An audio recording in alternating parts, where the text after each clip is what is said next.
y tiene la presión arterial un poco alta, pero dentro del rango aceptable, 143 de sistólica, 89 de diastólica, con una buena saturación de oxígeno y el pulso dentro de los rangos normales. Acá en realidad mi error porque no tenemos que esperar el año 2024. Si el paciente tuvo una cirugía en el año 2025, en abril 2025 debemos esperar 6 meses. Pero si lo tuvo en 2024, la verdad que en este momento, si el paciente está dentro de la rango estable, podemos proceder el procedimiento sin ningún problema.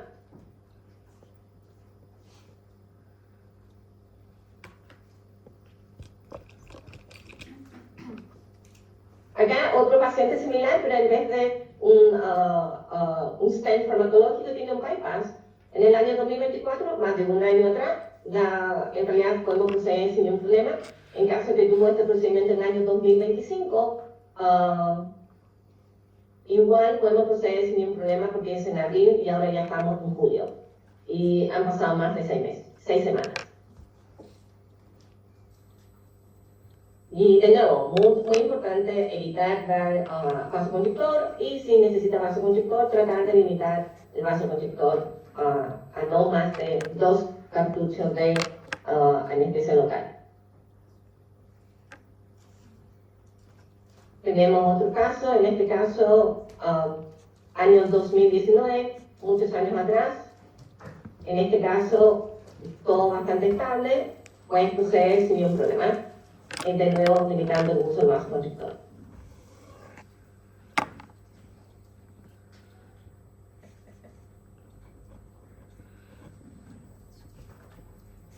Acá tenemos otro tipo de condiciones cardíacas, son las enfermedades coronarias, las insuficiencias coronarias.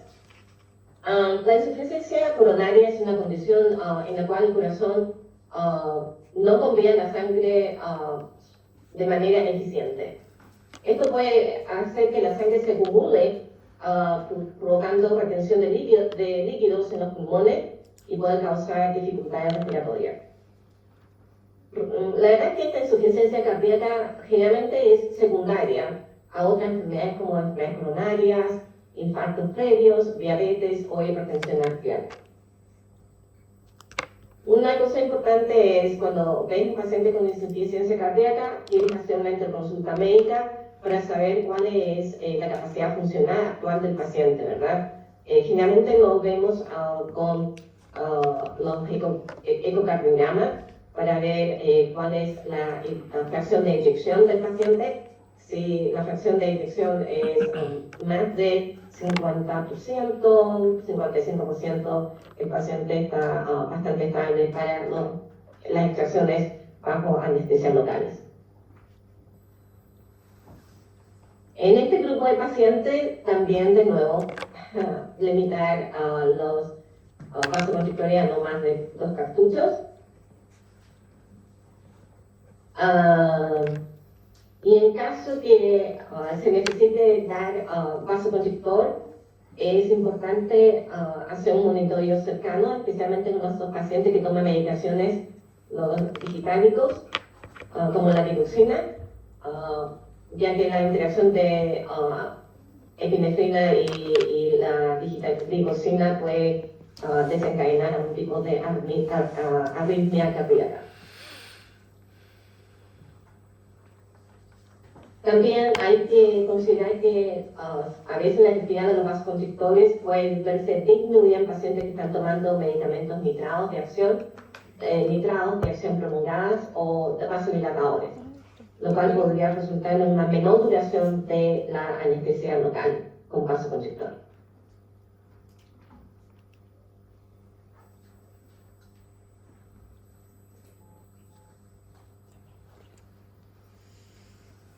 Acá tenemos un caso de un paciente de 71 años que tiene por lo mismo 24, 25, 26 con enfermedad periodontal. El paciente relata que tiene insuficiencia cardíaca, tiene una fibrilación auricular, actualmente está tomando furosemida, warfarina y digoxina. y dentro de los signos vitales está dentro de los rangos normales. Lo que hace es enviar una consulta médica para ver cómo está la inyección fracción de inyección, y el paciente tiene una fracción de inyección de 50%. En ese caso, el paciente está bastante estable. La única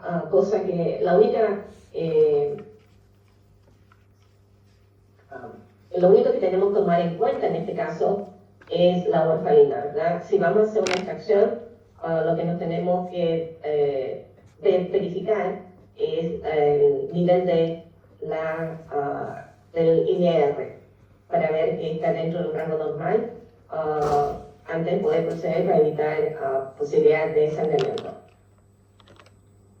Pero desde el punto de vista de la insuficiencia cardíaca, el paciente está dentro del rango normal y podemos proceder en forma normal, solamente asegurarnos de dar mínima cantidad de vasoconstrictor o no dar vasoconstrictor y proceder con el tratamiento. La verdad que en este caso, la pieza 24, 25, 26, cuando tienen alguna enfermedad periodontal, tienen una tendencia a sangrar un poco más. Si no colocamos vasoconstrictor en la zona, lo más probable es que esa solución anestésica va a difundirse rápidamente. Por lo tanto, cuando empieza a hacer la extracción, el paciente puede quejarse del dolor. Y eso es lo que no queremos. Queremos asegurarnos que el paciente no sienta dolor al momento cuando realizamos la extracción. En este caso, sería más recomendable colocar un poco de vasoconstrictor, asegurarse de que la solución anestésica se mantenga en el lugar donde vamos a hacer el procedimiento quirúrgico y evitar dolor a los pacientes con este tipo de patología.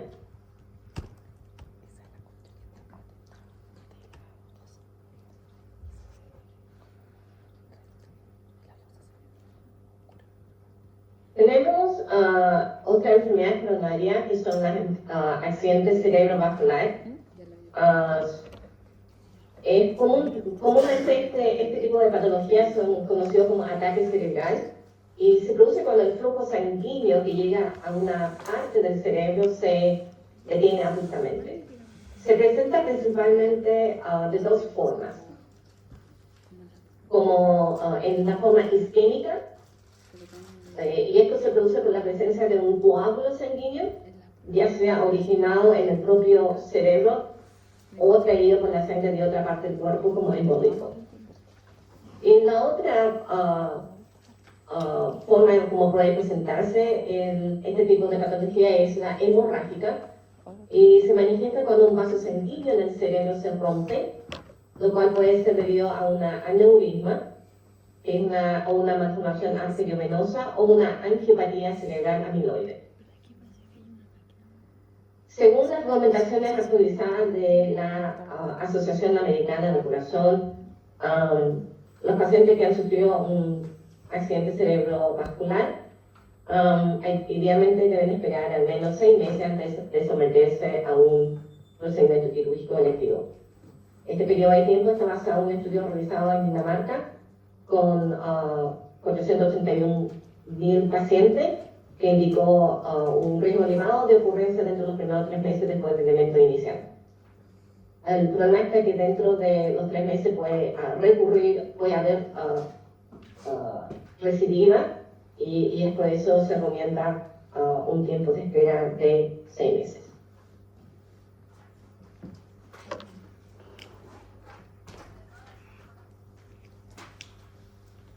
Si el mismo paciente, en vez de tener una insuficiencia cardíaca, ahora tiene hipertensión y tuvo un accidente cerebrovascular en el año 2023, en este caso debemos tomar las precauciones nada más y proceder en forma normal, porque el accidente cerebrovascular ocurrió más de 6 meses. Si el paciente tuvo este accidente cerebrovascular en febrero del año 2025, probablemente debemos esperar un poco más antes de tratar a este paciente.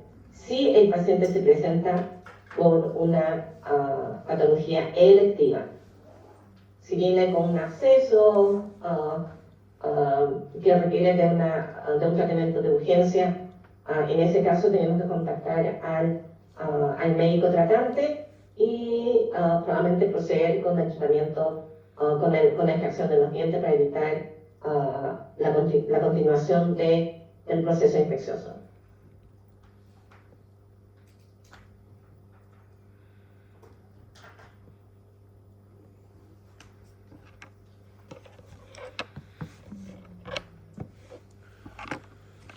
Eso en relación a las condiciones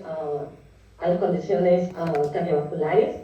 No sé si alguno de ustedes tiene alguna pregunta antes de que procedamos a otro tipo de patologías.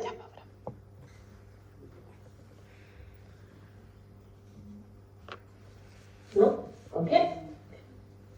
Las otras enfermedades patológicas que es frecuente que vemos en la consulta dental son los pacientes con diabetes. Es una enfermedad metabólica crónica que se caracteriza por niveles elevados de la glucosa en la sangre y pueden conducir a diferentes tipos de complicaciones en el organismo. Pueden provocar daños cardíacos, hay un riesgo elevado de enfermedad cardiovascular debido al alto nivel de glucosa que puede dañar los vasos sanguíneos y nervios que controlan el corazón. Muchas veces pacientes con diabetes descontroladas generalmente tienen alguna patología cardíaca. Pueden tener daño renal, riesgo de nefropatía diabética puede llegar a la insuficiencia renal. Pueden tener daños vasculares, alteración de la función de los vasos sanguíneos, y eso puede afectar después a la cicatrización del alveolo después de la extracción. Pueden tener daño nervioso, que son las neuropatías diabéticas que pueden causar dolor, hormigueo y pérdida de sensibilidad. A veces lo que puede pasar en estos pacientes que cuando administramos la anestesia local, la anestesia local no responde, la verdad que no, el paciente aún siente dolor en vez de sentir adormecimiento. Y esto pasa más frecuentemente con aquellos pacientes con enfermedades crónicas, con dolor crónico, como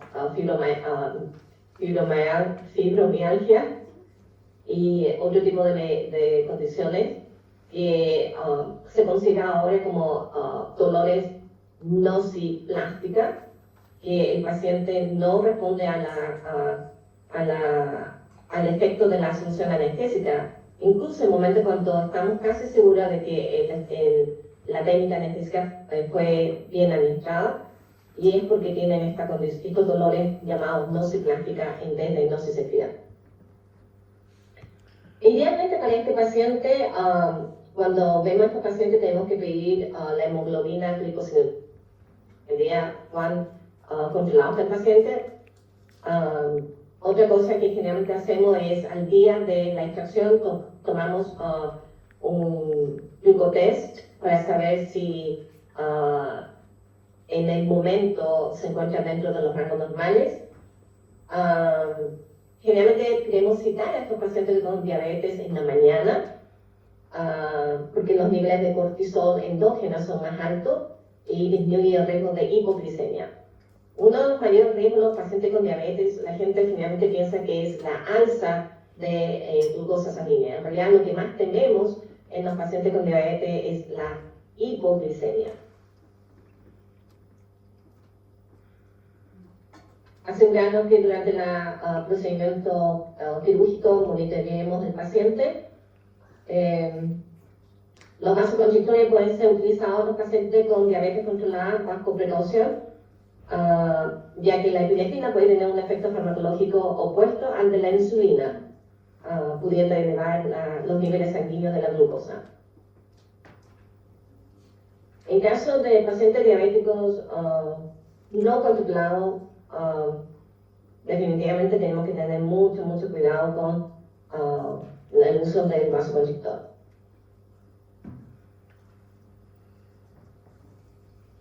Generalmente se recomienda que el máximo de glucosa sanguínea al momento de cuando tomamos glucotest sea de 180 preprandial o 230 postprandial.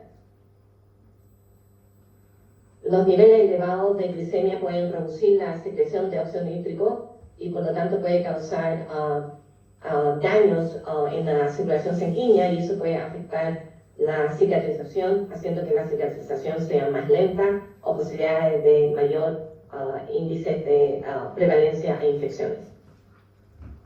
Y esa es la razón, por lo tanto, evitamos extraer pieza dentaria cuando el paciente tiene un nivel de glucosa sanguínea más alta, más alta que 230 o generalmente decimos 180. En realidad esto es relativo, cada clínica tiene su protocolo, pero generalmente cuando tienen 230 y vemos que el paciente definitivamente tiene infecciones en la cavidad bucal, procedemos igual con extracciones porque la presencia de infecciones en la cavidad bucal va a hacer que la condición sistémica del paciente esté peor, va a provocar una mayor alza de glucosa sanguínea. Pero definitivamente si el paciente tiene con una glucosa sanguínea al día de la extracción de 400, 500, definitivamente tendemos a posponer este tratamiento hasta que la diabetes esté un poco más controlada.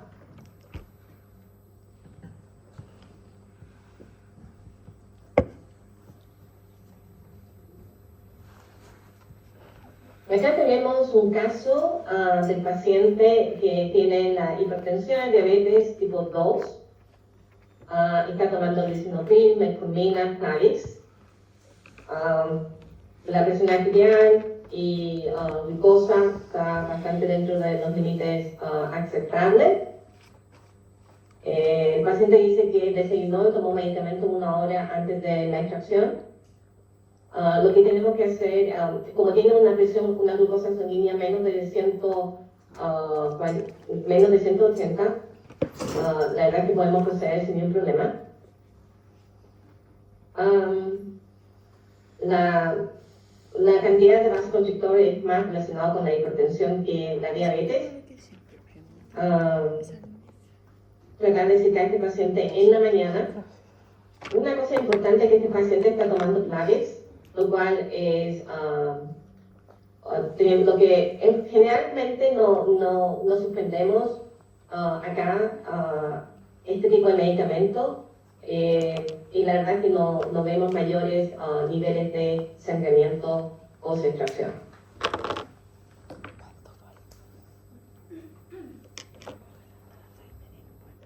Eso es en relación a la diabetes. La otra enfermedad frecuente, no tan frecuente como la diabetes o la hipertensión o la enfermedad cardiovascular cardíaca, es la enfermedad renal. Las enfermedades renales comprenden todas aquellas condiciones que alteran la función y la estructura de los riñones, ¿verdad? Cuando los riñones están dañados, su capacidad para eliminar desechos o exceso de fluido en el cuerpo se ve un poco más comprometido. En el contexto del tratamiento odontológico, para nosotros es importante desde el punto de vista de la excreción de la solución anestésica que queremos, que vamos a administrar. Por lo tanto, a veces tenemos que hacer un poco de ajuste de dosis, no tanto de los anestésicos locales, a menos que colocamos una cantidad inmensa de anestésico local. Pero es mucho más en relación a los medicamentos que podemos dar al paciente, como después de la extracción, como los medicamentos para el dolor. Eso es lo que tenemos que tener un poco más de precaución y tomar, asegurarnos de que tratar de no dar medicamentos que tengan una excreción renal.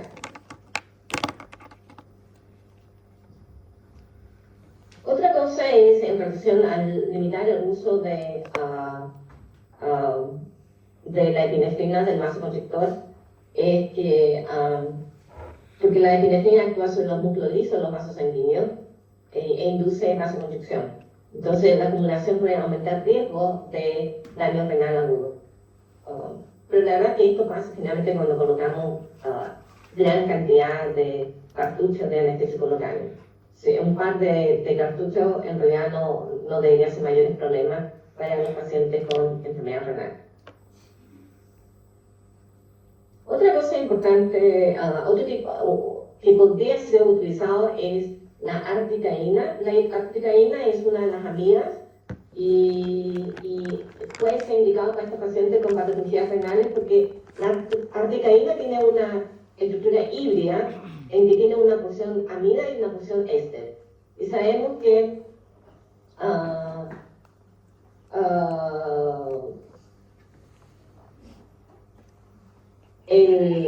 la metabolización puede fallar un poco y eso puede mejorar un poco más entonces en estos pacientes durante la excreción del fármaco.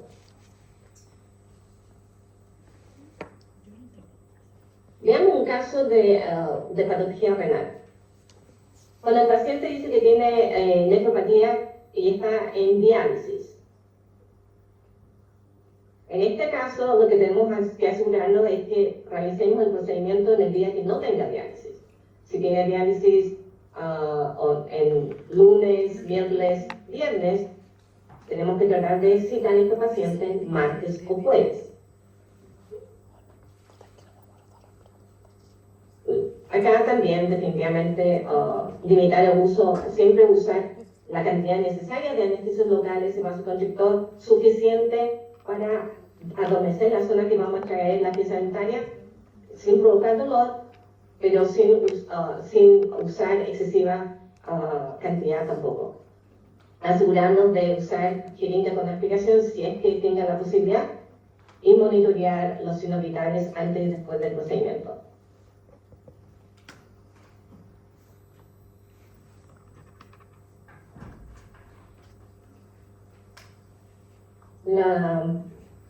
La otra enfermedad es la enfermedad hepática.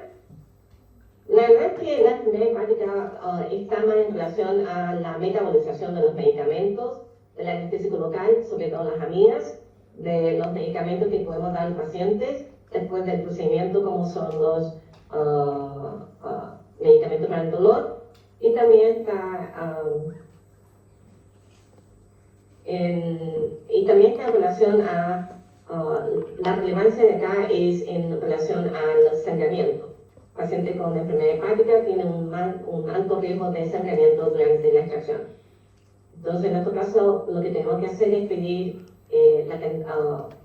un examen de laboratorio para ver los niveles de plaquetas y también para ver los niveles de INR.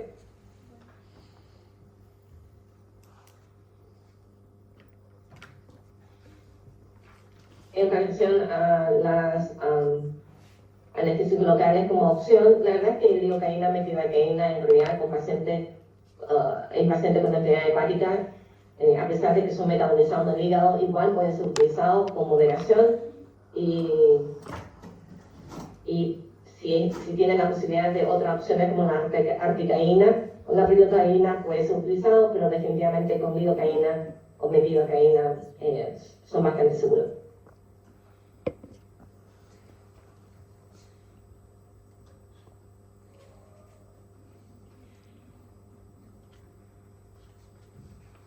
Acá tenemos un paciente con enfermedad hepática.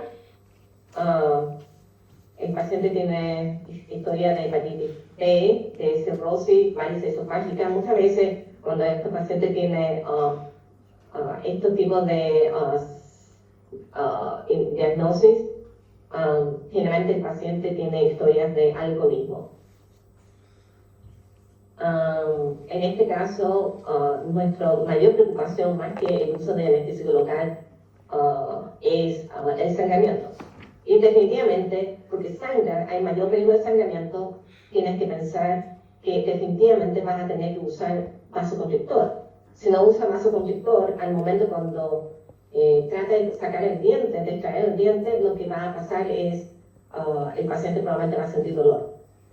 Aumenta el sangramiento, mayor difusión del anestésico local hacia la circulación sanguínea. Por lo tanto, el tiempo de efectividad de ese anestésico local va a ser mucho más corta que el paciente que no tiene alto nivel de sangramiento.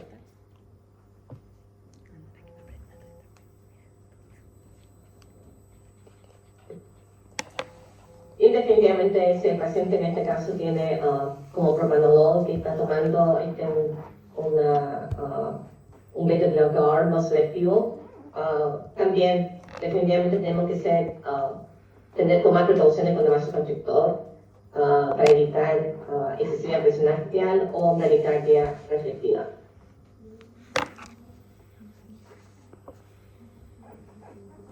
Y por último, parece que estoy un poco, más del tiempo que necesito. Acá tengo un pequeño como tabla resumen para la diferente enfermedad que hacer y van a ver que básicamente es tratar de minimizar, pero no hay una contraindicación absoluta para decir que no pueden exceder más de cierta cantidad. Esto básicamente es la decisión que tienes que tomar, la decisión clínica que tienes que tomar basado en cada paciente. Cada paciente es diferente y dependiendo de la razón por qué viene a tu sillón dental, de cómo está la situación de la cavidad bucal, de cómo está en general el estado físico del paciente, el control de la enfermedad, y eso es lo que va a permitir que tú tomes una mejor decisión de cómo tratar a este paciente. Y creo que esa fue la última diapositiva. Muchas gracias y mil disculpas por la extensión de esta clase.